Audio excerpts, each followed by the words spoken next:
President Emilio Aguinaldo's administration is being criticized for its lack of accountability and transparency. To give us the details, we have our correspondent, Jocelyn. Yubina, the administration is being criticized for its lack of transparency and accountability in handling public resources and the decision-making process. From the Tejeras Convention, which was ruined by allegation of corruption and irregularities, the issue of embezzlement and misappropriation of funds, the instances where decision appeared to benefit those who are close to him, raising concerns about conflict interest and nepotism within his administration. These were the accusations drawn to the Aguinaldo administration during his presidency. Thank you, Jocelyn. We hope for more updates regarding this news. Next, the numerous corruption in the government during the time of Manuel L. Quezon. Despite it being the cleanest administration will be presented. Kindly give us the details, Charity. According to the latest state of the government, there were numerous corruption scandals during the presidency of Manuel Quezon, despite his administration described as the cleanest government in Southeast Asia. One of the most notable scandals during this period was the Quezon's pork barrel scandal, which involved the misuse of public funds allocated for infrastructure projects in various provinces. The system was established as a way to distribute government funds to local legislators for their respective districts. However, the system was soon abused by lawmakers who used the funds for personal gain and to reward their supporters rather than for the intended public purposes. Another major corruption issue was the Bureau of Printing scandal, which involved the mismanagement and embezzlement of funds allocated for the printing of government documents. This scandal was exposed in 1939 and led to the resignation of several high-ranking government officials, including the director of the Bureau of Printing. These are only the few from the list given by the government. Thank you, Charity. Meanwhile, in the administration of Jose P. Manuel, two major corruption issues are to be reported to US by our resident reporter Joker. Okay, so thank you, Ms. Bina. Our former late President Jose P. Laurel served as our president in the Philippines from 1943 to 1945. And during his presidency, there are two well-known most corrupt connected to his presidency. First, the Laurel Tidings Pre-War Reconstruction Act, which was a bill passed in 1942 that allowed the Japanese to establish a military government in the private property without compensation. And it was seen as a major betrayal to the Filipino people's trust in their government. On the other hand, the Laurel Lopez of 1943, the agreement granted that the Japanese official in economy and resources, and it allowed the Japan to exploit our own natural resources. So the Japanese are allowed to exploit our own natural resources for their own benefits. And that's all for this news. And back to you, Ms. Bina. Thank you, Joker. On the next news, the administration of the fourth President of the Philippines, Sergio Osmeña Sr., also did not escape corruptions. To give us details, we have Johnny. Good afternoon, Gina. Just like any other administration in the Philippines, the late President Sergio Osmeña's presidency was also subjected to corruption.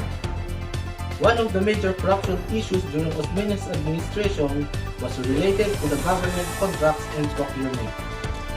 There were allegations of kickbacks, bribery, and favoritism in awarding of contracts for infrastructure projects and other government initiatives.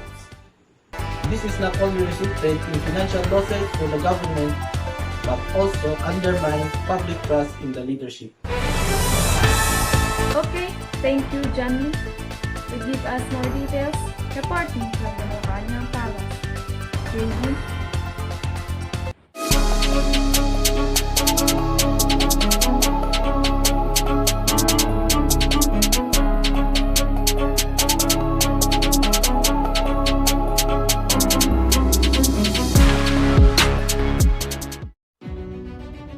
Another area of concern was the mismanagement of public funds.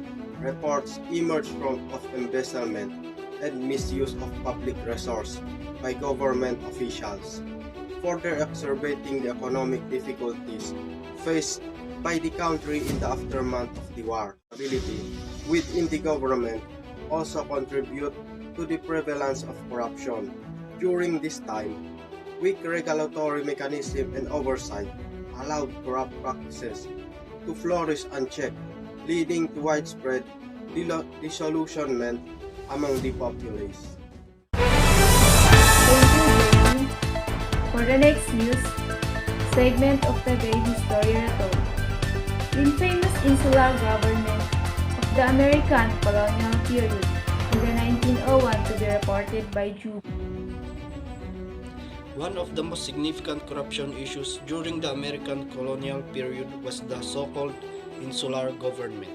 This government was established in 1901 to govern the Philippines after the Spanish-American War. The insular government was plagued by corruption, with many officials embezzling funds and engaging in other forms of corruption practices. An example is the Government Public Workers Program, which was intended to improve the country's infrastructure.